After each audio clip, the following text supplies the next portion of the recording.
Sometimes you've got to put your hand up, and tonight I'm arrowing myself. This is what I said in round 1 after Hawthorn lost to Melbourne by 10 goals. Supporters hate it, players hate it. Opposition hate it because those who get to play Hawthorn twice are now seeing a skewed competition. The AFL must loathe this situation, rebuilding, and I think it is so devastating for the rest of the competition. So what do? You get stuck in the middle like St Kilda? It kills your culture, Kane.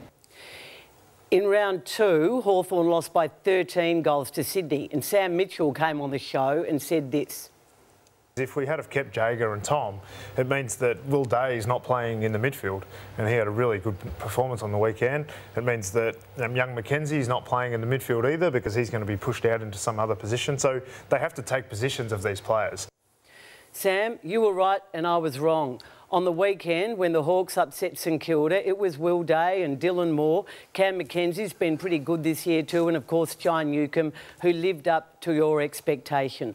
Hawthorn has not been the competition asterisk I feared this year. That's been left up to others. And all this against the political upheaval of the racism allegations and their devastating fallout, the dramatic departure of the CEO, and earlier a boardroom upheaval which saw the loss of Sam's backroom man, Richie Vandenberg.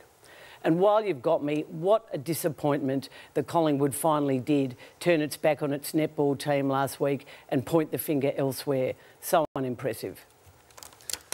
Still trying to find some... You're wrong. Is it the first time ever? Can we just have a moment of just to savour it for a second? I'm often admitting I'm wrong. Are you going away or something? I often admit I'm wrong, Matthew. What are you grinning about? Can we just have a moment? I think I have actually, but not for a while. 16 years. I dreamt of this day. By the way, I wasn't the only one. I'm with I wasn't the only one. I believe they should have kept some senior experience. Yeah, but look, he is coaching very well, and a lot of those players he mentioned that night, pretty much all the stuff he said that night. There was a board meeting at Hawthorn tonight, by the way, and they've still got a lot of issues, but Sam Mitchell and his vision seems to be on It'll track. Still be bumpy from here, but it took courage, what I loved, and the quality. It's high risk if you get these wrong, by the way, isn't it, Lloyd? Yeah. If you end up with a bad draft, but they've picked well here. Like these 4 players in particular are playing really good footy. And Ward's not on there, probably because he hasn't come through just yet. But what they went hard for is high character kids too. So they went character as well as talent. So they've got a lot of players that'll play for 10 years. Jake Nile had that exclusive with Jason Burt on Saturday's Age. It was a story that really shook the footy world. I think people were pretty devastated that Jason Burt, who was, of course, the senior welfare man at Hawthorn during a lot of the time of these allegations, chose to speak. He did make some small concessions, not to things that are part of the investigation, but to some of the control that perhaps was over the top. I don't think people involved in the investigation were happy that he spoke, and talks which I think the AFL were very hopeful would come to resolution Friday, Saturday, have broken down again. Now, I think the AFL thought they were closer than they were, but there is still no way Alistair Clarkson or Chris Fagan or Jason Burt are going to make any apology or any concession at this stage. A great exclusive from Jake, and have some empathy for Jason, but a poor decision to speak. It didn't.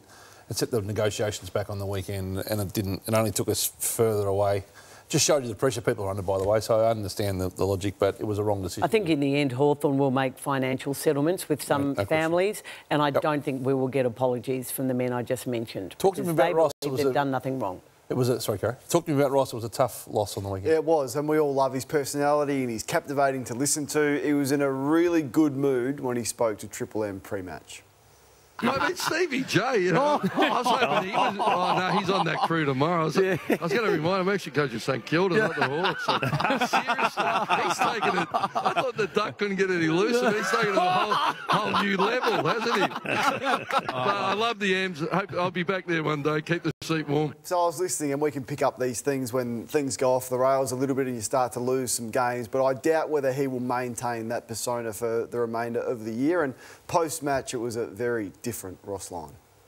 I don't know where everyone rates this list. I'm trying to find out. I just come in and took the job, put a high-performance environment, a high-trust environment. The players are getting plenty of time off. They're fresh. We're probably, I don't know, 15 hours a week outside of the game.